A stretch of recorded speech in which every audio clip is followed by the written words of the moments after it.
everybody, and welcome to the Wealthy LaLa Show with myself, Laurie Laursen.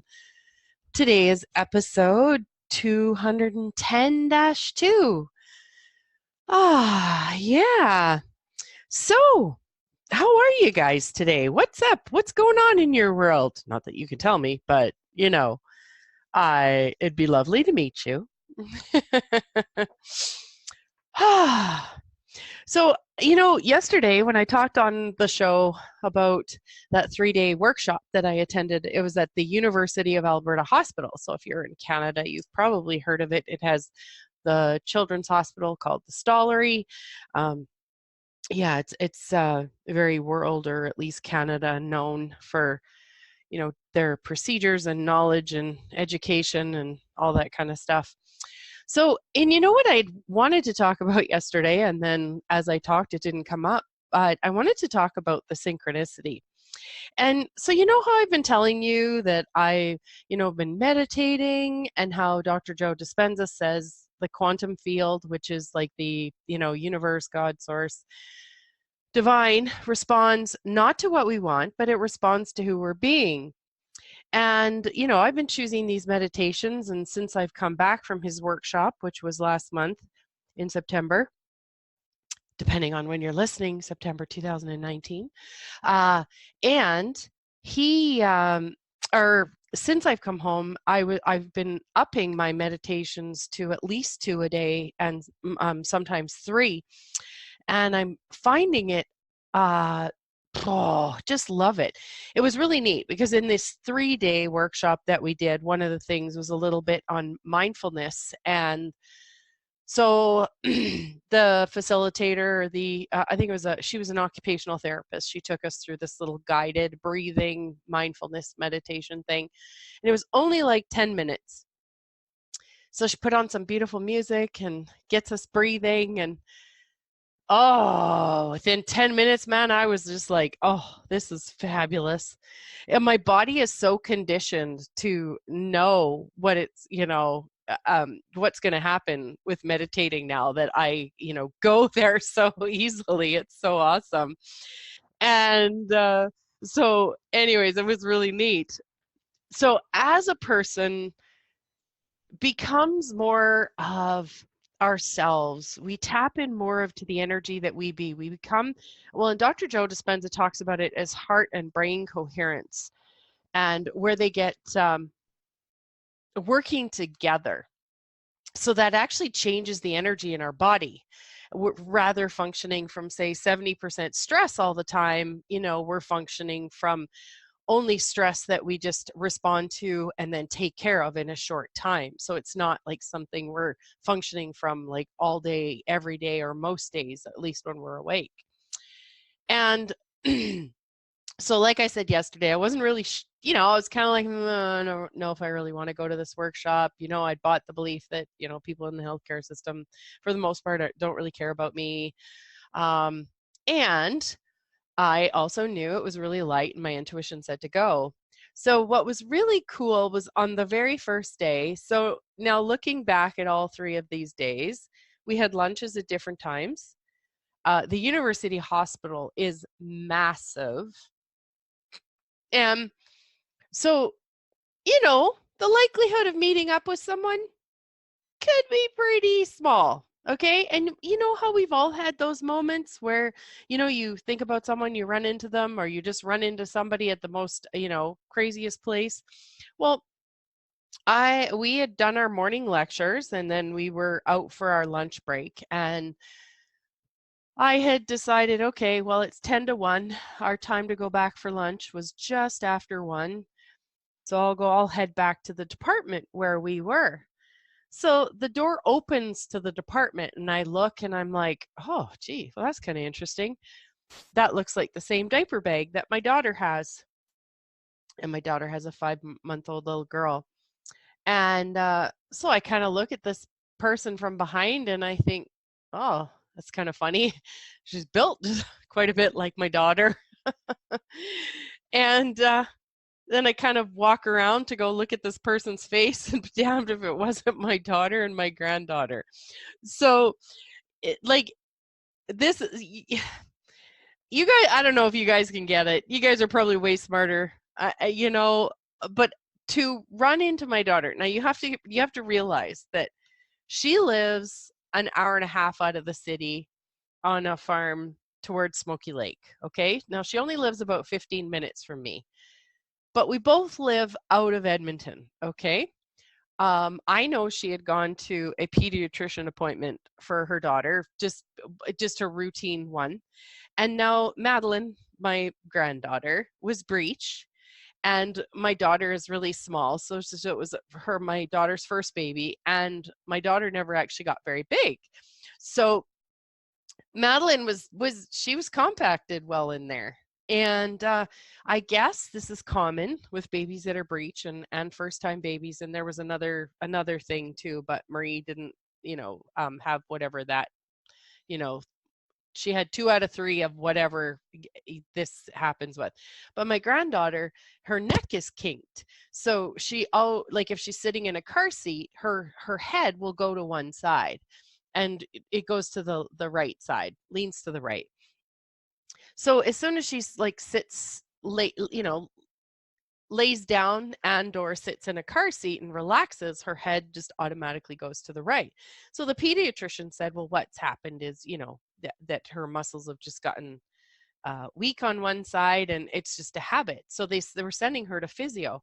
Now, I was actually in the occupational therapy and physiotherapy department of University Hospital. Now, I had known my daughter and granddaughter, had an appointment coming up. But she saw a doctor in a different city, St. Albert. Well, do you know how many there's physio places there is a person could go? Never even dawned on me. At one point I had the thought, gee, I wonder where Marie's taking Madeline for her physio appointment. Well, we ended up meeting at the exact same time. Now, I could have gone in 2 minutes earlier and I would have missed her. I could have gone in, 5 minutes later and I would have missed her, but I walked in right at the very time that she was standing in the lineup to get registered to take Madeline in. And I was aware, to me, I know that was the divine.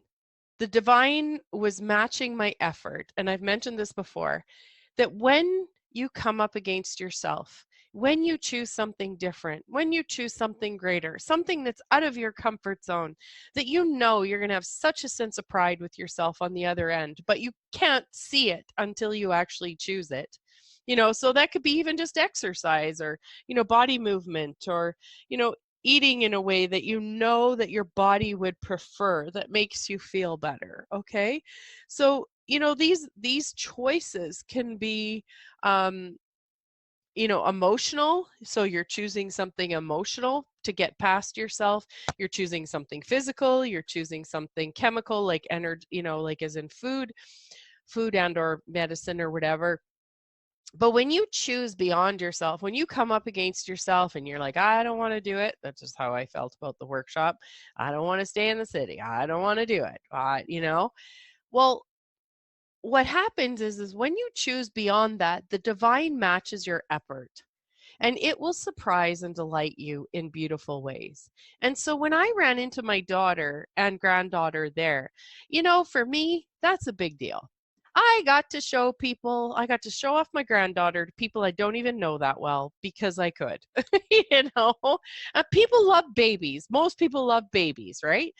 And so that was really fun. And so I really got that the divine was matching my effort. It was like, honey, you chose this. You showed up for you. You showed up for you, and I'm valuable. It's like the divine knows that I know now, or knows that no, I know now that I'm valuable. The divine is seeing me choose the effort. And so the divine is matching the effort with surprising and delighting me with synchronicities or incidences that coincidences. And you guys can get like what it took for the two of us to be at that same spot at the same time. Her appointment could have been at 9. It could have been at 3:30. It was at 1. right at the time when I'm just coming in for lunch. We did not have the same time for lunch every day, but that day we did. Like there was just, it blew my mind. And it was one of those things where you just know something bigger happened here. And you can't prove it to anybody else, but you just know. Other people can get an idea of it, they can get a sense of it. And it just gave me goosebumps. It just thrilled me to no end to know that the universe, the divine was with me. It was surprising and delighting me. It was recognizing that that was uncomfortable and something I didn't really want to choose, but was aware that on some level that it was going to choose greater. So it gifted me with that. And I was thrilled. I was able to use that so often throughout the next few days, like just in such enjoyment. Oh man, it was so crazy. And if you guys have ever heard of déjà vu, so I was Googling it because I wanted to see. The term déjà vu is French and means literally already seen. Those who have experienced the feeling describe it as an overwhelming sense of familiarity with something that shouldn't be familiar at all. So, and here's another one, like under Wikipedia, déjà vu is the feeling that one has lived through the present situation before. The phrase translates literally as already seen. And it's just really like I had during these 3 days, and actually since I've come home from Dr. Joe Dispenza's class, I've had at least probably 3 to 5 times where I have experienced that, where I'm like, whoa, I've experienced this before. And it's just that brief second. You just know. And I tell you, we could get way more into quantum physics and way more of what Dr. Joe Dispenza explained to us in the workshop and stuff, and how that would be possible. And it was even interesting because in our advanced workshop with him, at one point he stopped and went, oh, I just had deja vu. And I just wonder sometimes it like in the definitions here, it's like a sense of prophecy, it's something that we've already done. um and I wonder, when we get it, that it's got something to do with like kind of letting you know, like you're kind of on the right path, you're creating for yourself, like so yeah. Anyways, I just really think that that is really super, super cool. Okay. Yeah. Mm. Yeah. I just, so I'm really grateful because I noticed that what I would call synchronicities or magic are happening more and more and more in my life. Like the more that I'm choosing this, and sometimes I'm like, well, what am I actually choosing while I'm meditating? But it's so much more than that. It's like I'm meeting me. I'm taking the time to honor my value, and knowing that my value is a part of the world. I contribute by being here. Gosh, I don't know. I'm gonna ask the universe, the divine, to give me with the words, because one day it would be kind of nice to have the words. And it also is something that's fun and keeps me in question. So I'm really, really, really incredibly grateful for it. So, and I'm getting to that when we get those things happening in our lives, like we get those deja vu, we get those or synchronicities, or coincidences or incidences that coincide, to honor them, to acknowledge them. Like those are, like that wasn't really a big thing, but it was a little thing, but yet it was a really big thing because I was aware of what it would took to have my daughter and I there at both the exact same time. So like my daughter, not even maybe just a random friend, but my daughter, right? Because she's someone that I'll talk to every once in a while. I'm really still, even still here how many days later, I'm still blown away by it and I love it and I'm so grateful for it. And I was talking with a girlfriend yesterday and she was saying how magically her day had come together and how much ease she had with everything. And I even noticed that with myself with purchasing some items from the physio department at the hospital. The lady had already gone home and I had just the amount of money for the thing that I wanted in cash. And just the day before, I'd cashed a $50 bill. So I had the amount of money. And same with going in to then pay for my parking. Every day I've used my credit card in the machine, and today it wouldn't work, or yesterday it wouldn't work. And so what I did was I looked in my wallet and I had another 20, which covered the 14.25 that I needed to pay, or 14.75, whatever it was. And I don't normally have cash in my wallet. So it was even just the synchronicity, the coincidence of me having money in my wallet to be able to pay for both of these items. It was like being aware of the future without even knowing I was aware of the future. So, anyways, bottom line, you guys, if you have those things happen in your life, be really, really, really grateful for them. Thank the universe, God, source, divine for, gifting you that, and ask for more. And then ask for the universe to show you what you chose that is creating more of that. Because to me, that's just making life more fun. Those day-to-day things like these three-day workshops, these things that you just don't want to do, it can throw in some surprises that just make it just like delightful. So, anyways, have fun, you guys. Play with it, see how it goes, and big hugs. Thanks again so much for listening. Signing off as the Wealthy LaLa. This is Laurie Laursen.